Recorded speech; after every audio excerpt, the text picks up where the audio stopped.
علامہ مدنی رضا صاحب، اگر کوئی شخص ہمارے سامنے بد کلامی کر رہا ہے اور بےہودگی کر رہا ہے، بد اخلاقی کر رہا ہے، برائی کر رہا ہے، بدی کر رہا ہے، ہم بھی بدی سے جواب دیں، اس کا تو حکم نہیں ہے. اگر ہم نیکی سے بدل دیں، یعنی اس کا جواب اچھائی سے دیں، خوش اخلاقی سے دیں، نیکی سے دیں، اور سمجھا کر دیں، قائل کر کے دیں، تبلیغ کر کے دیں، تو کبھی کبھی سامنے والا سمجھتا ہے دیکھا کیسا پھنسا ہے، دماغ صحیح کر دیا میں نے اس کا، میرے سامنے ویسے بھی بول نہیں سکتا تھا، ایسے تڑیاں لگا رہا تھا، تو پھر کیا کریں؟ وہ تو اس کو ہماری کمزوری سمجھ رہا ہے. بسم اللہ الرحمن الرحیم. دیکھیں، اس سلسلے میں سب سے پہلے یہ ذہن میں رکھیں کہ اصل اصول تو جب اللہ تبارک و تعالیٰ نے یہ بیان کر دیا کہ ادفع باللتی ہی احسن، تو پھر ہمیں یہی اپنانا ہے. اب سامنے والا کوئی کچھ بھی کہتا رہے، مین بنیادی اصول اور ضابطہ یہ ہے. اب یہ جو ہے نا کہ ہمیں برائی کو نیکی سے یا اچھائی سے ٹالنا ہے، اس کی مزید تفصیل ہے، کچھ تو حضرت نے ذکر فرمائی. لیکن یہاں پر ایک چیز ذہن میں یہ بھی رکھیے گا کہ اخلاقیات جو ہمیں شریعت نے سکھائے ہیں وہ ہیں، جو معیار شریعت نے دیا ہے وہ ہے. ہمارے اپنے ذہن سے کسی چیز کو ہم اچھا یا برا نہیں کہہ سکتے. بعض اوقات ایسا ہوتا ہے کہ سامنے والا ایک تو ایسا ہے کہ وہ خواہ مخواہ ہمیں ٹونٹ کر رہا ہے، وہ ہمیں تنگ کرنے کی کوشش کر رہا ہے، وہ چاہ رہا ہے کہ ہم کچھ بولیں، اور ہم جب کچھ بولتے نہیں ہیں نا تو وہ خود ہی بھڑکتا ہے اور وہ اپنے اندر کی بھڑاس نکال رہا ہے تو اس طرح کے جملوں سے. اور ایک ایسا شخص ہوتا ہے جو متکبر ہوتا ہے، جو جان بوجھ کر تکبر کرتا ہے. وہ یہ سامنے والے کی تذلیل کرنا مقصود ہوتا ہے. وہ صرف آپ کو ذلیل نہیں کر رہا تھا، بلکہ آپ جس طبقے سے تعلق رکھتے ہیں، آپ جس فیلڈ سے تعلق رکھتے ہیں، اس کا مقصد اس پوری فیلڈ، اس طبقے کو ذلیل کرنا ہوتا ہے. مثال کے طور پر جیسے علماء کو جو ہے، علماء کے سامنے اٹھ کر اگر کوئی کھڑا ہو کر یہ کہے کہ تم سارے مولوی ایسے ہی ہوتے ہو، میں تو مولویوں کو ہمیشہ چپ کروا چکا ہوں، اور اگر ہم نے اس کو جواب نہ دیا، اس کو ہم نے مسکت جواب نہ دیا، اس کو خاموش نہ کروایا، تو اس کے تکبر میں اضافہ ہوگا، صحیح. اس کی وجہ سے نقصان ہوگا. تو یہاں پر پھر ہمارے بزرگوں نے ہمیں یہ ضابطہ دیا ہے، یہ بھی قرآن و حدیث کی روشنی میں ہی دیا کہ متکبر کا تکبر جو ہے تکبر سے توڑا جائے.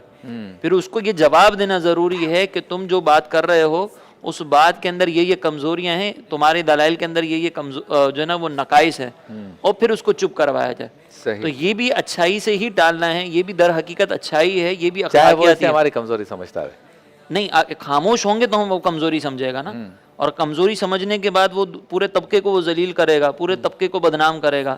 تو اس کے سامنے خاموش نہ ہونا اور اس کو جواب دینا، یہ اخلاقیات ہیں، یہ اچھائی ہے. تو اسی لیے یہ ضابطہ سمجھنا بہت ضروری ہے کہ اچھائی کا تصور کیا ہے. بعض اوقات ہم معاشرے کے حساب سے اچھائی اور برائی کا معیار بنا لیتے ہیں. معاشرہ اچھائی اور برائی کا معیار نہیں ہے. آپ معاشرہ تو یہی کہے گا کہ اگر آپ کے سامنے کوئی گفتگو کر رہا ہے، چاہے آپ کے پورے طبقے کو ذلیل و رسوا کر رہا ہے، لیکن آپ خاموشی اختیار کریں، یہ اچھائی ہے. ہر دفعہ یہ اچھائی نہیں ہوتی. بعض اوقات شدت کا اظہار بھی ضروری ہوتا ہے. جیسے نبی مکرم صلی اللہ علیہ وسلم کے سامنے جب تقدیر کے مسئلے کے اندر بحث کی جا رہی تھی تو سرکار علیہ الصلوۃ والسلام نے وہاں پر شدت کا اظہار فرمایا، وہاں پر سرکار علیہ السلام نے جلال کا اظہار فرمایا. تو اب معاشرہ دیکھا جائے تو معاشرہ کہتا ہے غصہ تو آنا ہی نہیں چاہیے، غصے کا اظہار تو ہونا ہی نہیں چاہیے. تو کسی مقام پر غصے کا اظہار بھی ہے.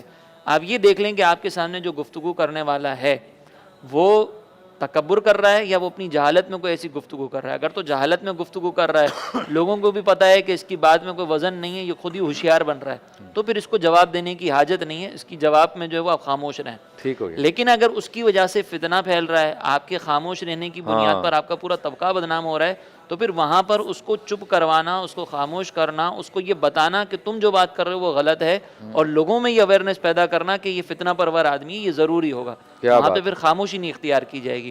یہاں پہ نبی کریم علیہ الصلوۃ والسلام کے اگر ہم انداز کو دیکھیں تو کہیں سرکار علیہ الصلوۃ والسلام نے جواب بھی دیا اور کہیں سرکار علیہ الصلوۃ والسلام نے سکوت بھی اختیار فرمایا. جیسے کہ حضرت حسان بن ثابت رضی اللہ تعالیٰ عنہ کے جو اشعار ہیں اس میں آپ اکثر اگر دیکھیں گے نا تو سرکار علیہ الصلوۃ والسلام پر جب کسی نے اعتراض کیا تو اس کے جواب میں سرکار علیہ الصلوۃ والسلام نے حضرت حسان بن ثابت کو کہا کہ ان کو جواب دو. اچھا. تو یہ جو اشعار حضرت حسان بن ثابت سے اکثر اسی طرح کے ثابت ہیں کہ جس میں آپ نے ان کے اعتراض کے جوابات دیے ہیں. تو یہاں پہ جواب دینا بھی تو ثابت ہو رہا ہے نا. ہاں، جواب دینے کا انداز کیا ہونا چاہیے اس پر ہم بات کر سکتے ہیں کہ اگر مثال کے طور پر سامنے والا بدتمیزی کر رہا ہے اور آپ بھی جواب میں گالیاں دے رہے ہیں، سامنے والا اگر کوئی ایسی بات کر رہا ہے کہ جو اخلاقیات سے گری ہوئی ہے تو آپ اس سے بڑھ کر اخلاقیات سے گر کر بات کر رہے ہیں، یہ انداز مناسب نہیں ہے. آپ کے پاس علم ہے تو آپ چیخ کر جواب نہ دیں، چلا کر جواب نہ دیں، دلائل سے جواب دیں، مقصد اس کو ذلیل کرنا نہیں ہے، مقصد اس کے فتنے کو دور کرنا ہے.